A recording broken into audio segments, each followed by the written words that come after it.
ക്ഷേത്രം സുഖം വാഹനം ആസനം വീട് വസ്തു കെട്ടിടങ്ങൾ വാഹനങ്ങൾ അഭിവൃദ്ധികൾ സ്ഥാപനങ്ങൾ അങ്ങനെയുള്ള കാര്യാദികൾക്കൊക്കെ ആ വിജയം ഉണ്ടാകാനും വീട് വയ്ക്കാനും വസ്തു വാങ്ങിക്കാനും സ്ഥാപനങ്ങൾ നല്ല രീതിയിൽ അഭിവൃദ്ധിപ്പെട്ടു വരാനും നമുക്കുണ്ടാകേണ്ടുന്ന മേഖലകളിൽ നമ്മൾ ആഗ്രഹിക്കുന്ന കാര്യാദികളിൽ ഒക്കെ ശോഭനമായ വിജയ നേട്ടങ്ങൾ കൈവരിക്കാനും വാഹനങ്ങൾ ഉള്ളവർക്കും വീണ്ടും വീണ്ടും വാഹനങ്ങൾ വാങ്ങിക്കാനുള്ള യോഗങ്ങളുണ്ട്.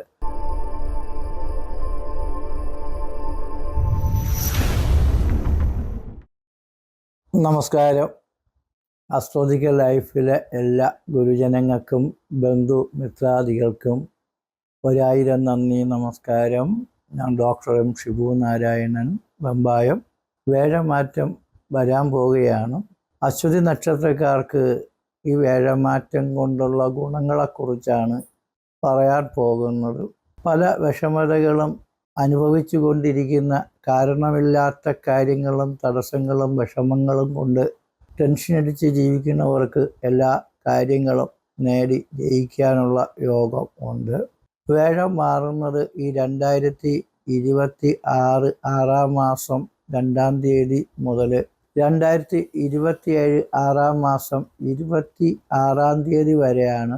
വേഴൻ ഈ കർക്കിടകൻ രാശിയിലും പിന്നെ ചിങ്ങൻ രാശിയിലും സഞ്ചരിക്കും. വേഴഗ്രഹം സാധാരണ ഒരു വർഷത്തിൽ ഒരു രാശിയിലേ സഞ്ചരിക്കാറുള്ളൂ. അങ്ങനെ 12 രാശിയിൽ വേഴഗ്രഹം സഞ്ചരിച്ചു വരുന്ന കാലഘട്ടത്തെ ഒരു വേഴവട്ടം എന്ന് പറയും. അപ്പോൾ ഈ വേഴവട്ടത്തിൽ വേഴത്തിന് സൗരയൂഥത്തിൽ ഏറ്റവും പ്രധാനമായിട്ടുള്ള സ്ഥാനമാണ് കൽപ്പിച്ചിരിക്കുന്നത്. ഏറ്റവും വലിയ ഗ്രഹവും അതേപോലെ എല്ലാ ഭാഗ്യങ്ങളും ഐശ്വര്യാഭിവൃദ്ധികളും സമ്പത്തും സന്തതിയും സൗഭാഗ്യവും ഒക്കെ പ്രദാനം ചെയ്യുന്ന ഒരു ഗ്രഹമാണ് വേഴം. അപ്പോൾ വേഴത്തിൻ്റെ മാറ്റത്തിന് നമ്മൾ ഇത്രയും പ്രാധാന്യം കൽപ്പിക്കുന്നത് അതുകൊണ്ടാണ്. ഇപ്പോൾ വേഴൻ 2026 6 മാസം മുതൽ 2026 10 മാസം വരെയാണ് കർക്കിടകത്തിൽ ആദ്യമായിട്ട് നിൽക്കുന്നത്.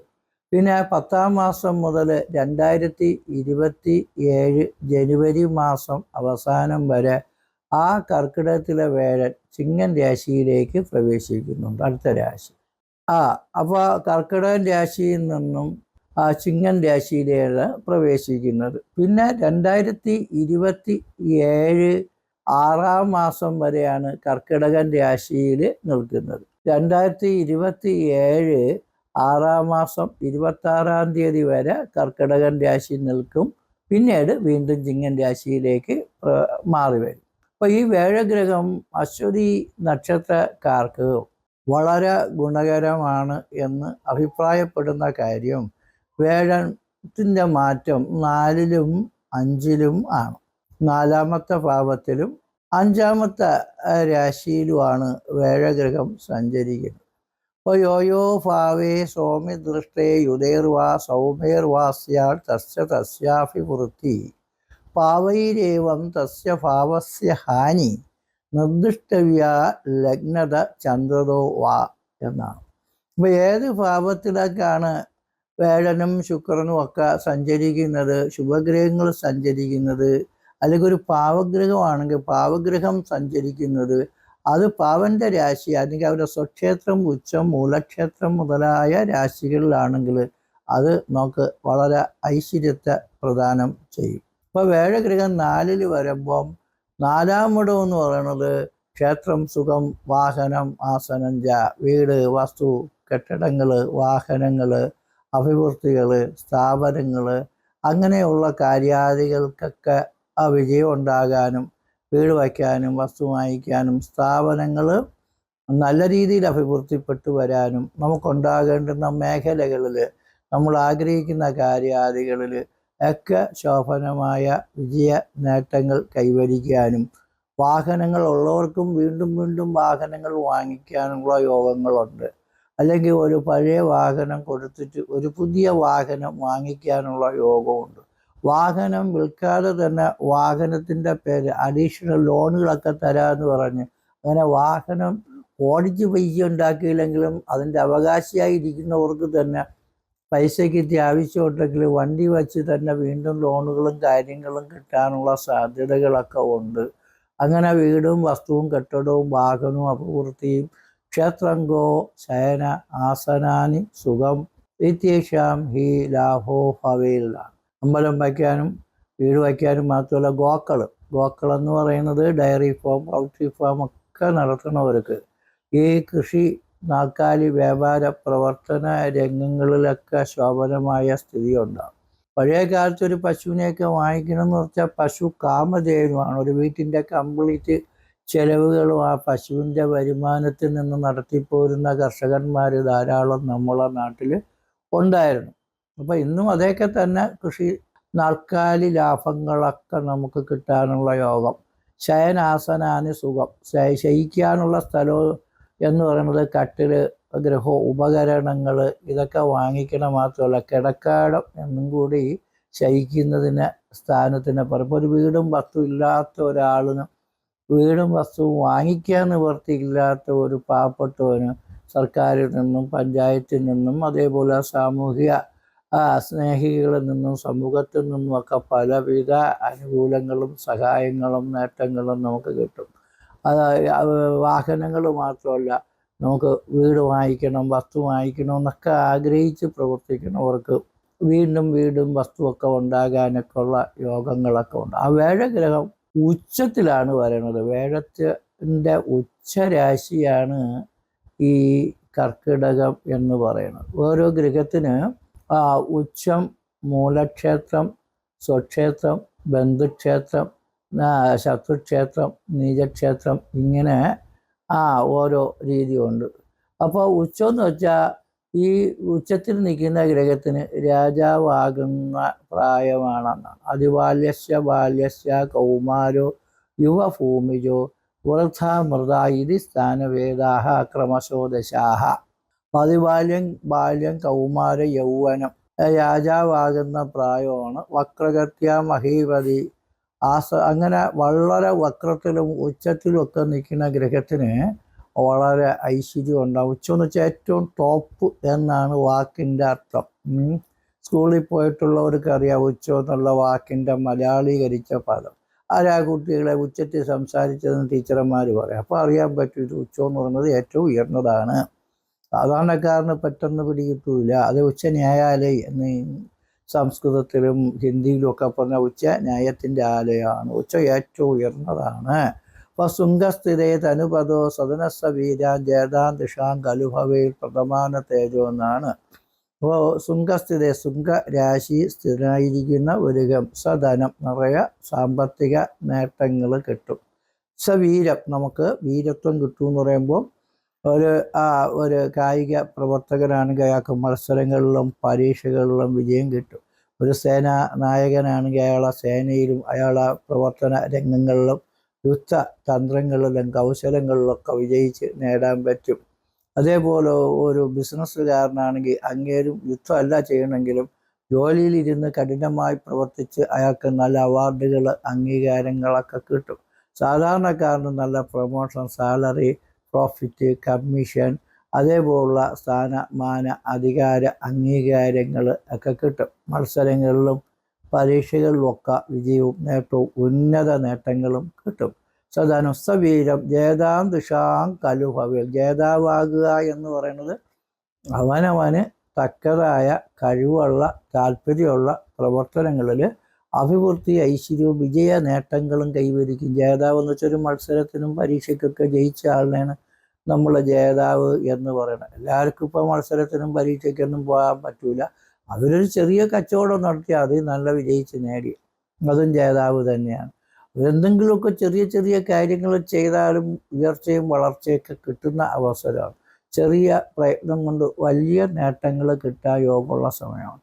അഭിമാനം, തേജസ്, ഐശ്വര്യം ഇതൊക്കെ നമുക്ക് കിട്ടുന്ന ഒരു കാലഘട്ടമാണ്. അപ്പോൾ അതുകൊണ്ട് വേഴത്തിൻ്റെ ഉച്ചസ്ഥിതി കൊള്ളാം. പിന്നെ 5ലേക്കാണ് വരണതെന്ന് പറഞ്ഞു. 2026 6-ാം മാസം മുതലാണ് വേഴൻ കർക്കിടകത്തിൽ നിന്ന് ചിങ്ങൻ രാശിയിലേക്കൊരു മാറ്റവുമുണ്ട്. അപ്പോൾ അത് വേഴൻ മാറിയ അത് ഏകദേശം 26 10-ാം മാസം വരെ ഈ ചിങ്ങൻ രാശിയിലുണ്ട്. 10-ാം മാസത്തിൽ നിന്ന് വീണ്ടും അത് കർക്കിടകത്തിലേക്ക് വരും. അപ്പോൾ 5-ലേക്ക് വരും. അപ്പോൾ 5-ലേക്ക് വരുമ്പോഴത്തേക്ക് ഈ പുത്രസ്യ ലാഭോ അഥവാ ആരോഗ്യത്തി പ്രതിബോധയസ്യ മനസന്തുഷ്ടിസ്യ പുണ്യോദയ എന്നാണ്. 5-ലെ വേഴഗ്രഹം വരുമ്പോൾ പുത്രസ്യ ലാഭം എന്ന് വെച്ചാൽ മക്കളില്ലാത്തവർക്കും മക്കളുണ്ടാകാനുള്ള യോഗം, മക്കൾക്ക് ജോലി, അധികാരം, അഭിവൃദ്ധി, വിവാഹം, അവർക്കും മക്കളുണ്ടാകാനുള്ള യോഗം, അതേപോലെ ഉള്ള പിള്ളേർക്ക് നല്ല ഐശ്വര്യ, പ്രവൃത്തി, പുരോഗതിയൊക്കെ കിട്ടി സന്താനങ്ങളെ കൊണ്ടുള്ള സന്തോഷം നമുക്ക് കിട്ടും. മക്കളില്ലാത്തവർക്ക് മക്കളുണ്ടാവും, ഉള്ള മക്കൾക്കും നല്ലത് വരും. അഥവാ ആരോഗ്യം, നമ്മുടെ ശാരീരിക മാനസിക പ്രയാസങ്ങളൊക്കെ മാറി നല്ല ആരോഗ്യം കിട്ടും. ബുദ്ധി, ശക്തി, ആരോഗ്യം, സൗന്ദര്യമൊക്കെ വർദ്ധിക്കുമെന്നാണ്. പണ്ടത്തേനേക്കാളും നമുക്ക് ശരീരത്തിനും മനസ്സിനുമൊക്കെ നല്ല സന്തോഷവും നല്ല ആരോഗ്യവും തേജസ്സും കാന്തിയും ഒക്കെ കിട്ടുമെന്നാണ്. അങ്ങനെ നമുക്ക് പുത്രസ്യ ലാഭവും അഥവാ ആരോഗ്യം, അസുഖങ്ങളൊക്കെ മാറി കിട്ടും. വലിയ സർജറിയൊക്കെ വേണമെന്ന് ആശുപത്രിക്കാർ പറഞ്ഞാലും നിങ്ങൾക്കൊരു കുഴപ്പമില്ലല്ലെന്ന് വിചാരിച്ച് ഞാൻ ഇനി സർജറി ഒന്നും ചെയ്യാൻ പോണില്ലെന്ന് പറഞ്ഞാൽ പോലും നമുക്ക് നല്ല ആരോഗ്യം കിട്ടും. മരുന്ന് കഴിക്കുമ്പോൾ തന്നെ രോഗം മാറി കിട്ടും. ആശുപത്രിക്കാർക്കും ഡോക്ടർമാർക്കും നമ്മൾ എന്തൊരു ഔഷധമാണ് സേവിച്ചതെന്ന് അവർ ഇങ്ങോട്ട് ചോദിക്കും. കാരണം ഇപ്പോൾ കുഴപ്പം മാറിയതായിട്ട് അവർക്ക് തന്നെ പല ടെസ്റ്റിലും തോന്നും. മനസ്സന്തുഷ്ടിച്ച പുണ്യോദയം, മനസ്സിന് നല്ല സന്തോഷവും പുണ്യവും. പുണ്യം എന്ന് വെച്ചാൽ നിങ്ങൾക്ക് ആത്മീക ദൈവിക കർമ്മങ്ങളിൽ പൂജ, മന്ത്രതന്ത്രാദികൾ, ജപം, ഈശ്വരഭക്തി, ക്ഷേത്ര ദർശനങ്ങൾ, കുടുംബക്ഷേത്രങ്ങളൊക്കെ നിർമ്മിക്കാനുള്ള യോഗം, പുണ്യസ്ഥലങ്ങൾ സന്ദർശിക്കാനുള്ള യോഗം, കാശി, രാമേശ്വരം, കൈലാസം മുതലായിരിക്കുന്ന സ്ഥലങ്ങൾ നമുക്ക് പോകണമെന്ന് വിചാരിച്ചിട്ട് പോലും ഇല്ലെങ്കിലും എല്ലാ കൂട്ടുകാരും പോകുന്ന സ്ഥിതിക്ക് നമുക്കും കൂടെ ഒന്ന് കൂടാം എന്ന് വിചാരിച്ച് വലിയ സന്തോഷത്തോടുകൂടി ആത്മീക ദൈവിക കർമ്മ അനുഷ്ഠാനങ്ങളിൽ കൂടി മനസ്സിനും ജീവിതത്തിനും നല്ല സന്തോഷം ജനിക്കുന്ന ഘട്ടവും കൂടിയാണ്. അപ്പം അമ്പലമൊക്കെ നന്നാക്കാനും ആത്മീക ദൈവിക കർമാദികൾ ചെയ്യാനും ഏത് മതത്തിൽപ്പെട്ടവർക്കും ഈശ്വരൻ്റെ അനുഗ്രഹം കിട്ടാനും ഒക്കെ യോഗമുണ്ട്. ഈശ്വരാനുഗ്രഹം എന്ന് പറയുന്നത് ചെറിയ കാര്യമല്ല. കാരണം ഈശ്വരനെ കണ്ടിട്ടുള്ളവരും കറണ്ടിനെ കണ്ടിട്ടുള്ളവരും ആരുമില്ല. കറണ്ട് ഉണ്ടെങ്കിലേ ഈ ഭൂലോകത്ത് ഏത് ഫാക്ടറിയും മെഷീനറിയും എല്ലാം പ്രവർത്തിക്കും. അപ്പോൾ കറണ്ട് ഇല്ലാത്ത ഒരു ലോകത്തെക്കുറിച്ച് നമുക്ക് ചിന്തിക്കാൻ പറ്റൂ. അതേപോലെ ഈശ്വരൻ്റെ കാരകത്വമുള്ള ഗ്രഹമാണ് വേഴം. ദക്ഷിണേ അനുകൂലെ പ്രായോ അനുകൂലാക്ക സകലാശ്ച ദേവ.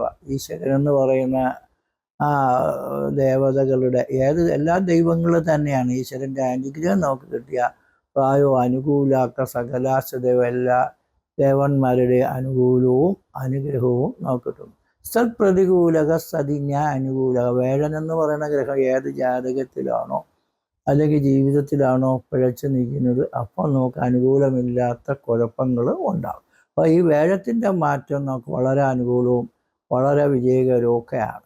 അതുകൊണ്ട് ജാതകം കൂടെ ഒന്ന് പരിശോധിച്ച് നോക്കണം. ജാതകത്തിൽ നമുക്ക് എന്തെങ്കിലും സമയദോഷങ്ങളുണ്ടെങ്കിലോ ജന്മനാലേ ഭാഗ്യമില്ലാത്ത ആൾക്കാരാണെങ്കിലോ ഒക്കെ ആണെങ്കിൽ നമ്മൾ ഈ പറയുന്ന ഫലങ്ങളൊന്നും അവർക്ക് കിട്ടണില്ലെന്ന് നല്ല രീതിയിൽ തന്നെ പറയാം. അവരുടെ അനുഭവങ്ങളാണ് അവർ പറയണത്. അത് ജ്യോതിഷത്തിലുള്ള കുറവുകളല്ല, ജ്യോത്സ്യന്മാരുടെ കുറവുകളുമല്ല. അങ്ങനെ നമുക്കൊരാൾക്ക് നല്ലതെന്ന് പറഞ്ഞ ഒരാളെ പ്രീതി ഉണ്ടാക്കാനും ദോഷമെന്ന് പറഞ്ഞ ഒരാളെ വിരോധം ഉണ്ടാക്കാനൊന്നും നമുക്കൊരു താല്പര്യമില്ല. പക്ഷേ ഉള്ള കാര്യങ്ങൾ ഇങ്ങനെയാണ്. അപ്പോൾ നിങ്ങളുടെ ജാതകം പരിശോധിച്ച് നോക്കിയിട്ട് അതിലെന്തെങ്കിലുമൊക്കെ ഭാഗ്യക്കുറവ്, ഈശ്വരാനുകൂല്യക്കുറവൊക്കെ ഉണ്ടെങ്കിൽ നിങ്ങളുടെ ജപം, തപം, പ്രാർത്ഥനയൊക്കെ കൊണ്ട് തന്നെ ദോഷങ്ങൾ മാറ്റിയെടുക്കാൻ പറ്റും. നമ്മൾ വിചാരിച്ചാൽ നമ്മളെ ദോഷങ്ങൾ മാറ്റാൻ പറ്റും. എന്തായിരുന്നാലും മരുന്ന് കൊണ്ടും മന്ത്രം കൊണ്ടും നമ്മുടെ പ്രാർത്ഥന കൊണ്ടും ഒക്കെ നമുക്ക് കുരുക്കി നിന്നും വലിയ കുഴപ്പത്തിൽ നിന്നൊക്കെ രക്ഷപ്പെടാൻ പറ്റും. ഇങ്ങനെ നോക്കി കണ്ട് പരിഹരിച്ച നല്ലതായിരിക്കും.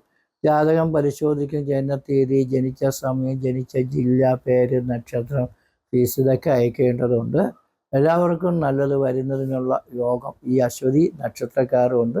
ദശാകാല ദോഷങ്ങൾ വല്ലതാ ഉണ്ടെങ്കിൽ അതിനും കൂടി നിങ്ങൾ പരിഹാരം ചെയ്യണം.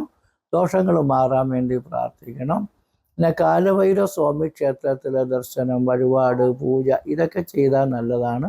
നിങ്ങളുടെ കുടുംബക്ഷേത്രത്തിലും നമ്മൾ ദർശനങ്ങളും വഴിപാടുകളും വീട്ടിൻ്റെ പരിസരത്തുള്ള അമ്പലങ്ങളിലും ദർശനങ്ങളും വഴിപാടുകളൊക്കെ ചെയ്യുമ്പോൾ നമ്മുടെ വലിയ ഗ്രഹപ്പിഴകൾ മാറാനും നല്ലത് വരാനുമുള്ള അവസരം നമുക്ക് തീർച്ചയായിട്ടും ഉണ്ടാവും. ക്ഷേത്രത്തിൽ പൂജകളും വഴിപാടുകളും നടത്താൻ ആഗ്രഹിക്കുന്ന ഭക്തജനങ്ങൾ വാട്സപ്പിലേക്ക് മെസ്സേജുകൾ അയയ്ക്കുക. ജാതകം അറിയുന്നതിലേക്ക് വേണ്ടിയും വാട്സപ്പിൽ തന്നെ മെസ്സേജുകൾ അയക്കണം. ചിലവർ യൂട്യൂബിൽ മെസ്സേജ് ഇടും. അത് നമുക്ക് പെട്ടെന്ന് കാര്യങ്ങളോ മെസ്സേജുകളോ അഭിപ്രായങ്ങളോ അറിയിക്കാൻ ബുദ്ധിമുട്ടാണ്. അതുകൊണ്ട് വാട്സപ്പിൽ തന്നെ നിങ്ങൾ മെസ്സേജ് അയക്കണം. ഫോണിൽ വിളിച്ച് നിങ്ങൾ ചോദിക്കാൻ കൂടുതൽ താല്പര്യം കാണിക്കരുത്. കാരണം നമുക്ക് പല ജോലി തിരക്കും ഉള്ള ആൾക്കാരാണ്. വിളിക്കുമ്പോൾ പിന്നീട് വിളിക്കാൻ പറഞ്ഞാൽ പിന്നീട് വിളിച്ചുകൊണ്ടിരിക്കും. അത് ഞാൻ സമയം കിട്ടുമ്പോൾ അങ്ങോട്ട് വിളിച്ചോളാം. നിങ്ങൾ മെസ്സേജുകൾ അയച്ച സൗകര്യം പോലെ കാര്യങ്ങളെല്ലാവർക്കും പറഞ്ഞുതരാം.